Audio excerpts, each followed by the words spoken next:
is this thing that is called the uterus. And ano po ba ang main function nito sa reproductive system ng isang babae? Yan na po, Doktora. Yes. Uterus. Yes, thank you for that. Yes, thank you for that starter. Okay. So actually, ang uterus po or matres na tawagin natin sa Pilipino ay yung ito po yung ang main function po ng uterus talaga. The main purpose is for reproduction. Okay? So it rears the baby or to maturity at around 38 to 40 weeks when the baby is about to be born. So that's the main function of the uterus. So and then the main design of the uterus is that come the reproductive age, during puberty, it starts to the woman or the growing girl starts to have a regular menstruation. So yung lining po ng matres or yung tinatawag nating endometrium, the red portion there, actually every month during our monthly cycle, the natural course of things, on the first part of our cycle, the first half of the cycle, it thickens. No, it thickens. That's the natural course. It thickens in preparation for a potential pregnancy.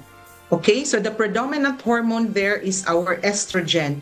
So right now, I am introducing or introduce ko na yung mga hormones na which are the predominant hormones among women. We have two, no? The estrogen and the progesterone. So as I've said, in the first half of the cycle of the woman, the predominant hormone there is the estrogen. So the main purpose of the estrogen is to thicken the lining of the uterus in preparation for a potential pregnancy. Now, at the middle of our cycle, around day 12 to day 14, it's when ovulation happens, no? So yung ovulation naman, yun yung proseso ng pangingitlog ng babae. So it's the point in our cycle wherein the woman is at its most fertile. No, so but then after that, there comes the second half of the cycle of the woman, wherein the predominant hormone thereby is the progesterone. So dito naman yung progesterone naman, ite-temper down niya yung effect ng estrogen, no? So as I've said, the main function of the estrogen is to thicken. Now, so with the onset or with the predominance of the progesterone in the second half, so the further thickening of the endometrium is controlled. However, in cases of, so i-introduce ko na dito ngayon yung katanungan ninyo kung ano nga ba itong endometrial hyperplasia. Okay, so actually, yung endometrial hyperplasia, it's a descriptive term, no? It's a very technical term. Actually, it's being used by our pathologists to sign out a diagnosis, to describe the endometrium, the status of the endometrium in its thickened state. Okay, so it's actually the lining of the uterus becoming very thick. So this condition is not cancer. I'd like to point out, no, very early on, but in some cases it can lead to cancer of the uterus or the uterine cancer. So, yes. Okay. Attorney Dot. Okay, Dr. Jean Yes. Ann. Attorney, mayroon na tayong kahit papano napupulot na kaalaman dito sa ine-explain ni Dr. Jean Ann. Pero I'm sure hindi natin basta-basta makukuha ito. Parang napakahirap, ano, Attorney? Attorney Dot. Sige. Sige. Ito, interesado tayo dito dahil doon sa mga nagbubuntis, Attorney Dot. Ayan, go. Please, Attorney. Attorney, with your question. Go, please. Oo, Miss Annie, ang husay nitong si Dr. Jean, para kang nasa lecture hall, di ba? No? Yung, yes. In-explain talaga niya mabuti, isa-isa. So, Dr. Jean, eto naman po yung tanong ko. Meron po bang iba't ibang klase ang endometrial hyperplasia? Ayan. Hindi ko maintindihan kung ano yung hyperplasia na yan eh. Sige po, doktora. Sige, sa simpleng explanation lang po, yung endometrial hyperplasia, isipin na lang po natin na yung lining po ng matres natin ay sustained ang kapal niya. So, di ba po, yung normal na cycle ng babae, buwan-buwan po ay nagre-regla tayo. So, at a certain point, after the effect of the progesterone goes down at the end of our cycle, the natural course of things is that magsi-shed off, no? Yun na yung regla. Yun na yung normal regla natin. At the end of the 28 or 30-day cycle, magre-regla tayo. However, in the case of endometrial hyperplasia, sometimes hindi mangyayari sa time na ini-expect natin na magre-regla, or sometimes naman shorter than that, gumurugo na ang pasyente or ang babae. Now, to your question as to the types of hyperplasia, that could be, if I go into it, that could be very highly technical already, no? Because as I've said, hyperplasia per se is just a descriptive term used by pathologists to describe the uterine lining being very thick. Now, probably our audience is more interested into ano nga ba ang simptoma, no, ng babaeng merong endometrial hyperplasia. Pag nakatanggap ka ng isang papel na may diagnosis na sabi doon endometrial hyperplasia, sa common na tao hindi naman maintindihan yan. Pero yung pasyente, pag lumapit sa amin, ang dala niyang simptoma na ending in endometrial hyperplasia later in the diagnosis is usually they present with abnormal uterine bleeding or normal na pagdurugo. So, kaya nga, madalas ina-emphasize namin sa mga pasyente, no, na if you're bleeding during your period, which is heavier than the usual or lasts longer than usual. When I say heavier than usual, probably this patient could be coming to us with complaints like they're using already baby diapers or adult diapers instead of the the normal and regular sanitary pads, then that must be heavy. Or if it lasts longer than the normal 5 to 7 days duration, like more than a week, then that should warrant consultation because that is already abnormal. Then menstrual cycles coming in very short, shorter intervals, like shorter than 21 days. So these patients might be having 2 menstruations in a month, no? 2 beses silang nagre-regla sa isang buwan. So this is already abnormal. And any bleeding after menopause, no? So this is very important because that could be a sign that this woman is having an abnormal uterine bleeding, which can potentially be secondary to endometrial hyperplasia. So, yung mga technical terms na types of endometrial hyperplasia, pwedeng atypical hyperplasia or non-atypical hyperplasia, but doesn't matter to the patient. The important thing here is that they know that they might be having an endometrial hyperplasia out of the symptoms that they are having, which is the most common abnormal uterine bleeding or abnormal na pagdurugo. Okay.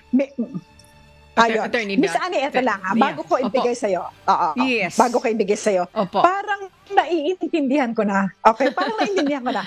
To put it simply, ewan ko doktora, correct me if I'm wrong, ha? To put it simply, kapag hindi regular yung iyong menstruation, let's say, marami kang dugo or masyadong mahaba ang menstruation mo, or sobrang konting araw ka lang nagdudugo, or lampas ka na, menopause ka na, dapat nagdudugo pa rin. Meaning to say, it is something that is not right. It's not regular. Tama po ba, doktora? Attorney Doc, another guest. Another guest also, Dr. Jean Ann, ha, para anuhin mo kami kung naintindihan namin ni Attorney Doc. Yung bang thickening, ha, yung pagiging makapal ng lining ng uterus, ay palatandaan din po ba yun ng endometrial hyperplasia? Sige nga po, yung guest namin ni Attorney Doc, kung tama po kami, go ahead please. Thank you, Dr. Jean Ann. Yes, yes, exactly. So, yung pamamaga naman po ng lining ng uterus natin, kasi nga yung uterus is nasa loob ng ating tiyan, di naman yan something that is obvious, no? So, can only be diagnosed or can only be picked up through for example, if we are highly suspecting that this patient could have a thickened endometrium, we request for a transvaginal scan. No, so that's when we request for some diagnostic tests, no, to guide us doctors to pin down our suspicion of a condition like this, endometrial hyperplasia. How about yung guest ni Attorney Dot? Pa-explain mo rin po yung guest ni Attorney Dot. Thank you for that, Dr. Jean Ann. Thank you po. Gusto ko rin marinig yung sagot no dun sa ni guest din ni Attorney Dot. Attorney, nag-guest tayo dito eh. Go ahead po. Sorry po, hindi kami mga doktor eh. Alright. But we're interested about the subject matter, Attorney, dahil tayo mga kababaihan, yung mga anak natin, kung may mga anak tayong babae, ano po. Okay. Yes, thank you, Attorney Dr. Jean. Yeah.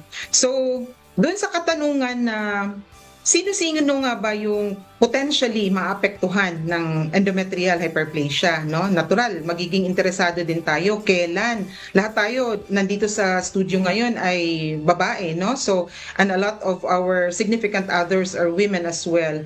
So, sino-sino nga ba? So, pwede itong mangyari sa premenopausal age, the incidence of which could be around 2 to 20%. And it can also happen to women even at postmenopausal age. Now, if this happens to women postmenopausal age, no? Ibig sabihin, kasi ang average age ng Filipino women going into menopause is around 48 years old, no? So, by the way, when we say menopause, it's solid 1 year that you don't have your menstruation already, no? Walang interval na in between, meron pa, no? So, if solid 1 year na established na, no, hindi ka na nagre-regla, and then after that period, again, magkakaroon ka, now, you begin to suspect, no? So, that's what we call postmenopausal age already. So, the incidence increases beyond that age. Now, we proceed with the next question probably. You might be interested, no? Or the audience might be interested. Ano ba ang cause ng endometrial hyperplasia, no? So, marami sa atin nagtataka, bakit yung isa meron, ang iba naman wala, no? So, dito lang tayo, no? So, ang main pathophysiology ng endometrial hyperplasia centers around unopposed estrogen. So, I already introduced the two predominant hormones of women early on. We have estrogen and progesterone.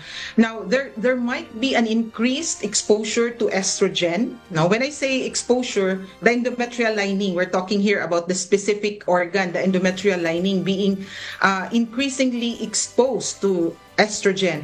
And the other could be a relative deficiency of progesterone, no? Sometimes enough naman ng estrogen, kaso nga lang hindi gaanong sufficient yung progesterone to temper off or to balance off the effect of the estrogen. Remember, the main effect of the estrogen on the lining ng matres ay pampakapal po siya, no, ng lining ng matres.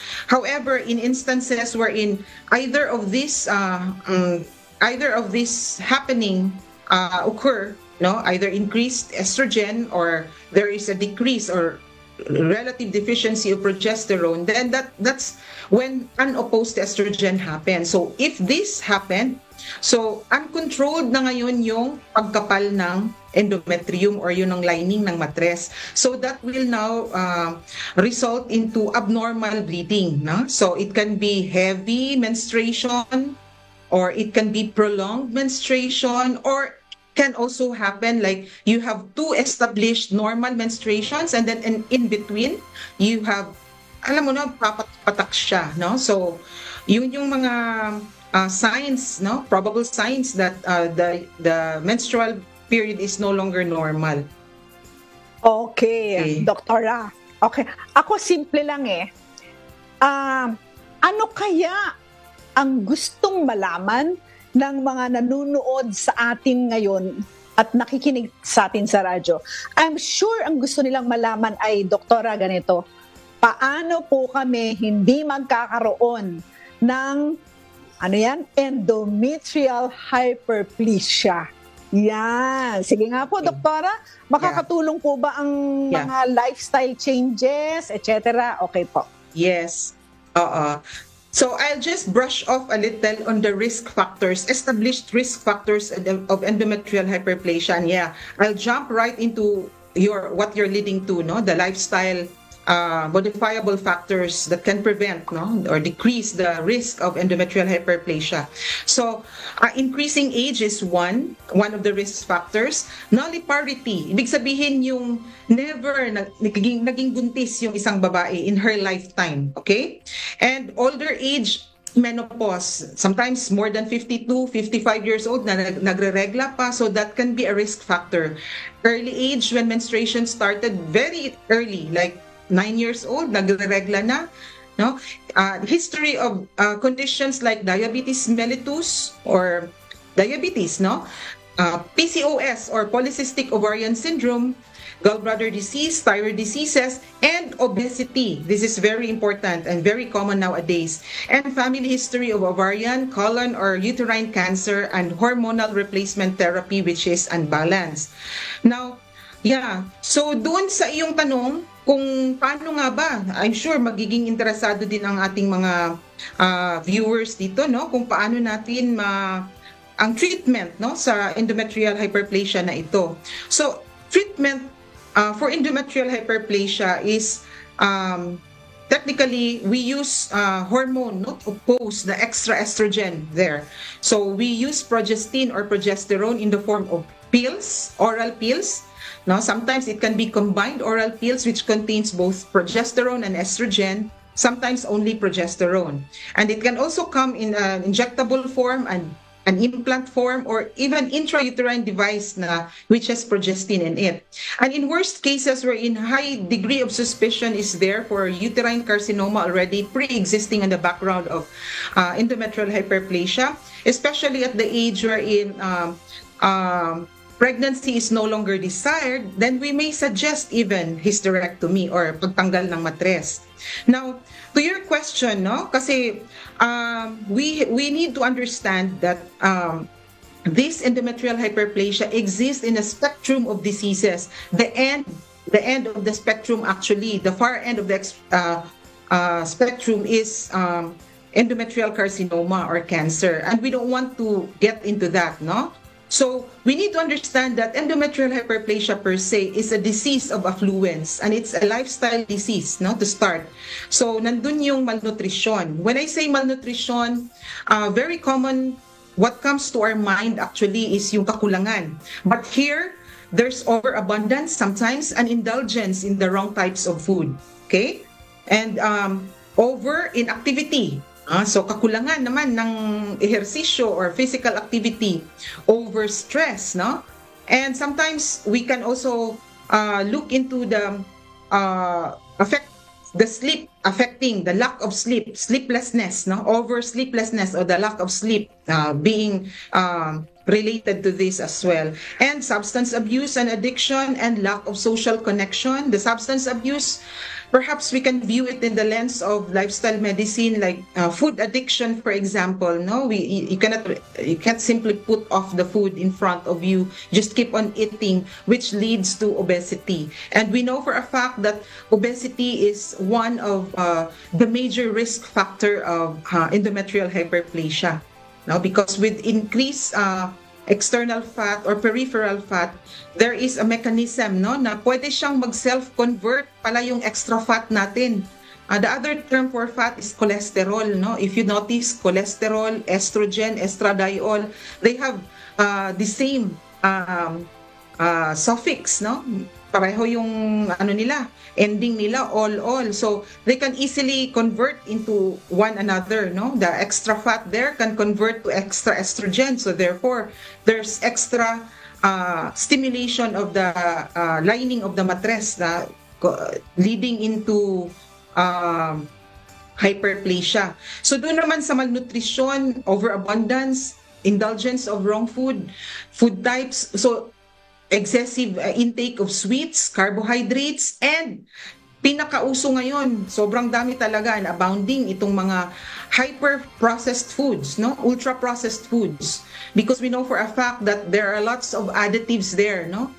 Maraming mga chemical na naka-add on doon, no? At when you look at the nutritional fact at the back of each food packet, most often than not, if you cannot identify the ingredients there, most likely these are ultra-processed foods. So you have to remember that. Okay. So, ang galing na yun, no? Oo.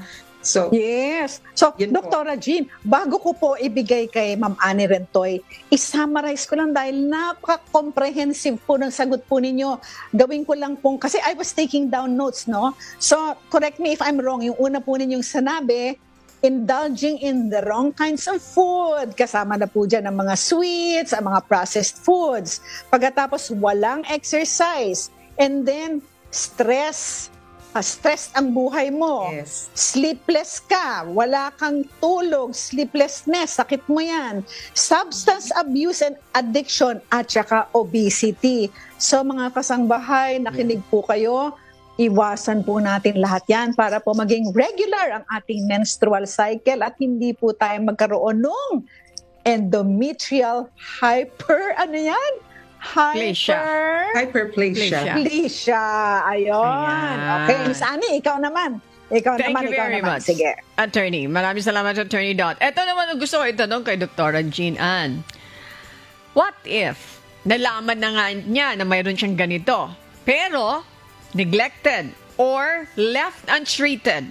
Anong kahihinatnan ng endometrial hyperplasia kung hindi po ito na-treat ng maayos? Dr. Jean, and go ahead, please. Good question, Miss Annie. Very good question. Thank you, Attorney Dot. Yeah. Go, please, Dr. Thank you for Jean. Thank you for that wonderful question because I already, actually, nadaanan ko kanina, sabi ko nga po, itong endometrial hyperplasia exists in a spectrum of diseases, no? So, kumbaga, pwede natin siyang tingnan in the light of a pre-cancerous state, no? Ang ending po, kung hindi siya natitreat early on, ay pwede pong mahuhulog sa endometrial cancer or cancer po ng matres. Yun lang po. Mm-hmm. Yung pala yung sagot, Attorney, mahuhulog sa cancer sa matres. Ayun, ako po. Okay. Alam mo, Miss Annie at saka Doktora, I remember now, I had a friend na tumatakbo, no? Runner siya, talagang sumasali sa mga marathon, etc. And alam ko yan, Miss Annie, talagang 2 buwan hindi siya nagkakaroon ng menstruation. Pero ang sabi niya sa akin, kasi nga masyado akong active. Totoo po ba yun, Doktora? Dahil po ba active siya masyado, kaya hindi siya nagkakaroon ng menstruation? O meron na po siya nito, endometrial hyperplasia? Yeah. Yung hindi pagkakaroon po ng regla, case-to-case basis din po yun. We need to rule out, no? We need to rule out things. For athletes especially, could be a normal happening to athletes, no? Na sometimes because of the tweaking of their hormones there when they are at a very hyper, ang tawag nito, parang masyado silang hyperactive, no? Kasi nga, all the activities, But then, on the background, we cannot take that as a sole factor lang, no? So we need to view the patient as a whole, no? We need to check also her BMI. I suppose if this patient of yours is an athlete, no? So she might be that fit, no? Na hindi naman siya siguro on the obese side, no? So if that is the thing, then probably hindi naman siguro endometrial hyperplasia yung meron siya, no? So but then if in doubt, by all means, she may also consult her OBGYN for a baseline check. Yun. Di ba, Miss Annie? Opo. Pagka ganyan na merong something irregular, di ba ano ba naman, 1 oras lang yan. Punta ka na sa doktor, magpa-check up ka para malaman mo kung ano yung problema mo. Malay mo nga, meron kang ganyan. 'di ba? Endometrial hyperplasia. Hindi ko na yan makakalimutan. Endometrial hyperplasia. Okay, Miss Annie, ikaw naman. Thank you very much. Alam mo, yung mga naririnig ko, Attorney Dot, na minsan 3 taon na hindi dinadatnan, minsan 6 na buwan, 1 taon, mga hindi dinadatnan. Yung iba naman, tama yung sinasabi din ni Attorney Dot. Opo, mayroon naman yung mga bata pa? Bata pa yun, Miss Annie? Bata pa? Mayroon din mga bata pa. Yes, may mga bata pa. Nasa 25, mga less than 30. Mayroon din naman ako naririnig na, teka muna, tama yung sinabi ni Dr. Jean a while ago. Ang ginagamit niya, yung diaper na ng bata. Grabe, nakakatakot yun. Sobrang sobra naman. Opo. So, Doktora. Ito, Miss Annie, teka lang bago natin pasagutin si Doktora. Pag hindi ako nagkaroon, 20 plus ako, ang una kong iisipin, kung meron akong boyfriend na active ang sex life ko, no? Ay isipin ko, buntis ako, hindi ba? Pero, kung, isa mo pang sinabi na example, Miss Annie, mayroon naman, matagal mag-regla. 1 year. Mayroon nga, 3 taon pa Parang nakakatakot yan, Miss Annie. Sige, pakinggan natin si Doktora. Baliwala sa kanya yon. Okay. And then, mayroon na, sabi ko, na sobra naman yung regla niya, ha? Gumagamit pa ng diaper ng nakakatanda, ng bata, para, nakakatakot yan, Miss Annie. Opo. Yung ngayon, parang dugo lang ng dugo. Yes. Oo. Salamat na lang sa Diyos, Attorney Dot. Tayo hindi natin inabot yung ganong klaseng problema. Hindi natin inabot yan. Salamat sa Diyos. Dr. Jean, finally, ano yung gusto nyong i-advise dun sa ating mga kababayan, once again, para ma-avoid nila ito, at the same time, kung mayroon na silang ganito, bagamat nabanggit mo na kanina, once and for all, I want you to emphasize more on that, Doc Jean, bago ko ibalik ulit kay Attorney Dot. Quickly lang po, Dr. Jean. Thank you very much. Thank you. So I'd like to emphasize again that endometrial hyperplasia is a disease, which can lead to endometrial cancer if left untreated, kung wala talaga tayong gagawin.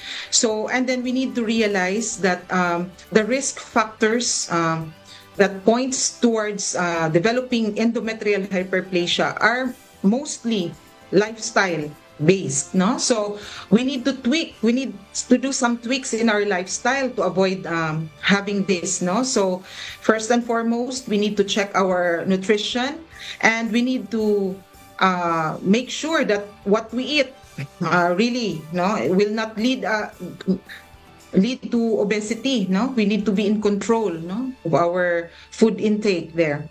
And we need to incorporate exercise, because 20 to 30%, there is a risk reduction with physical exercise alone or physical activity alone. There is a significant risk reduction by 20 to 30% of endometrial cancer.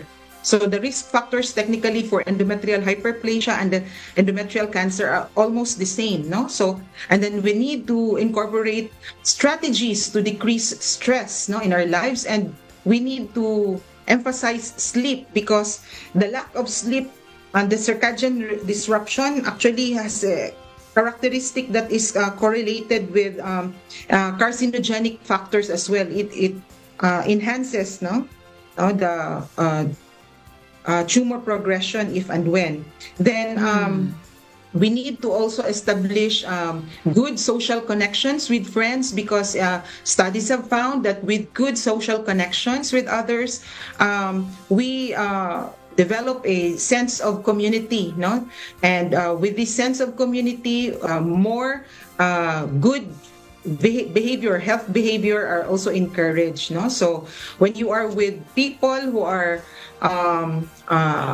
exhibiting healthy behavior, chances are you will also be influenced by that. So Okay. So I hope that helps you. Okay. With the Doktora. Yes. Sobrang nakakatulong lahat ng sinabi mo, Doktora. Pero bagsak ako sa 3. Doktora, bagsak ako sa 3. yung sleeplessness at saka yung stress at saka exercise. Nako, Miss Annie, magbagong buhay na tayo talaga. Doktora Jean, napakahusay po ninyo. I have to tell you this. You are, wow, talagang kompleto po ang sagot po ninyo. I admire you so much. So, I'm sure yung sa mga nakarinig po sa atin, they are also very interested to consult with you. So, how do they get in touch with you, Dr. Jean? Yeah. Thank you for that. I'm glad that I'm invited by UNTV to talk on this very interesting topic. No, yeah. For those of you who lives in Davao, I hold my clinic here in Davao City. I have an active OBGYN practice here in Davao City. I am affiliated with Apple One Brokenshire Hospital Medical Center and the major hospitals in Davao City, Davao Doctors, San Pedro Hospital, Malta Medical Center, and I have also a clinic in Malta Medical Center. Yeah. So for those of us women, pag meron po kayong na-notice na kakaiba sa inyong regla, kung hindi po swak dun sa what is established as normal. Normal should be 5 to 7 days duration only, no, not more than that, not more than 2 to 3 pads, no. If more than that, then you should seek the advice of your OBGYN, the nearest OBGYN, no, to your place. Okay. And postmenopausal women even especially. Yes. You have to be aware of that. That tapos nang nagme-menopause, tapos dumurugo ulit, abnormal po yun. By all means, get the consultation with your OBGYN. Okay. Attorney Dot, one day, papasyal tayo dyan sa Davao. Dalawin natin si Doktora. Pupunta tayo dyan. Sige. Nako, Miss Annie, alam mo yan, yung Davao na yan, napakagandang lugar at napaka-honest na mga tao dyan. I love Davao. So, thank you so very much. Dr. Jean, pwede po tayong mag-usap buong araw hanggang gabi, pero wala na po talaga tayong time. So, as for now lang po, we will have to let you go. Thank you so very much for spending this afternoon with us and sharing with us your knowledge. Of course, si Dr. Jean Ann de la Cruz po ay isang OB, GYN, and lifestyle medicine specialist